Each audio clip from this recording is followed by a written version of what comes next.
अंतर्राष्ट्रीय मातृभाषा दिवस के अवसर पर आज आसनसोल नगर निगम में एक कार्यक्रम का आयोजन किया गया। बता दें कि इस कार्यक्रम में भाषा शहीदों को श्रद्धांजलि अर्पित की गई। वहीं इस मौके पर mayor Bidhan Upadhyay, chairman Amarnath Chatterjee, deputy mayor Wasim Ul Haq, MMIC Gurdas Chatterjee, विभिन्न वार्डों के पार्षद सहित नगर निगम के कर्मचारी एवं अधिकारीगण मुख्य रूप से उपस्थित रहे। बता दें कि इस मौके पर अमरनाथ चटर्जी ने कहा कि 1952 में आज के ही दिन बांग्ला भाषा को सरकारी स्वीकृति देने की मांग को लेकर तत्कालीन ईस्ट पाकिस्तान में आंदोलन कर रहे लोगों पर पाकिस्तान सरकार द्वारा कार्रवाई की गई थी, जिसमें कई लोग शहीद हुए थे और उन्हीं की स्मृति और इस आंदोलन के सम्मान में यूनेस्को द्वारा 21 फरवरी 1999 को अंतर्राष्ट्रीय मातृभाषा दिवस के रूप में घोषित किया गया था। इसके साथ ही अमरनाथ चटर्जी ने बांग्ला भाषा के प्रचार प्रसार के लिए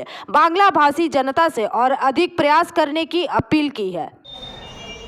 पाकिस्तान যখন উর্দু ভাষাকে জাতীয় ভাষা হিসাবে পূর্ববঙ্গে ঘোষণা করলেন, তখন ভাষা নিয়ে একটা আন্দোলন তৈরি হলো। পরবর্তীকালে জাফর, জাব্বার, জামাল এই সমস্ত মানুষের নেতৃত্বে বাংলা ভাষাকে জাতীয় ভাষার মর্যাদা দেওয়ার জন্য যে লড়াই শুরু করেছিল, সেই লড়াইয়ে কিন্তু তাদের জয়লাভ হয়েছিল এবং সেই সময় অনেক ছাত্র সেই সময় মারা গিয়েছিলেন। পরবর্তীকালে পৃথিবীতে একটি মাত্র ভাষা, যে ভাষার জন্য আন্দোলন হচ্ছিল, সেটি হচ্ছে বাংলা ভাষা। এবং আমরা শুনলাম কিছুক্ষণ আগে আমাদের সঞ্চালকের মুখে যে 1999 সালে প্যারিসে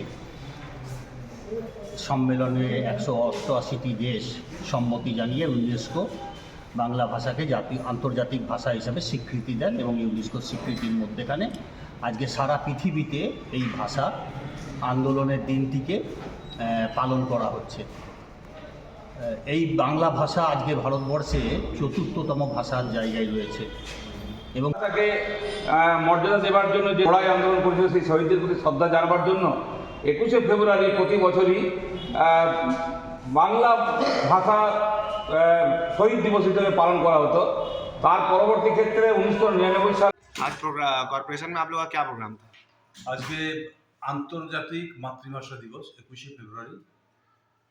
এটা প্রতি বছর পালিত হয় আসানসোল কর্পোরেশনের পক্ষ থেকে সহ সারা পশ্চিমবঙ্গ সহ বাংলাদেশ সহ যেখানে বাংলা ভাষীরা আছে তারা সবাই 21শে ফেব্রুয়ারি দিনটি পালন করে মাতৃভাষা দিবস হিসেবে। আমরাও এখানে পালন করলাম এবং আমরা এই ভাষাটাকে, বাংলা ভাষাটাকে স্বীকৃতি পাওয়ার জন্য যেভাবে বীর শহীদেরা জীবন দিয়েছিলেন, নিজেদের জীবন দিয়েছিলেন, তাদের প্রতি শ্রদ্ধা জানাতেই আজকের এই 21শে ফেব্রুয়ারি দিবস এবং তাদের প্রতি আমরা শ্রদ্ধা জানালাম। এবং বাংলা ভাষাটা আমরা যারাই কথা বলি বাংলা ভাষাতে, আমরা যারা মানে বাংলা নিয়ে চর্চা করি, আমি সকলকে অভিনন্দন এবং শুভেচ্ছা জানাচ্ছি এবং আগামী দিনে নিশ্চিতভাবে আমরা যেভাবে সুন্দরভাবে রয়েছি আগামী দিনও সুন্দরভাবে থাকব। आसनसोल से बीजू मंडल की रिपोर्ट, PVTV न्यूज। नियमित अपडेट एवं दुनिया भर की ताज़ा खबरों के लिए हमारे फेसबुक पेज को फॉलो एवं यूट्यूब चैनल को सब्सक्राइब करें।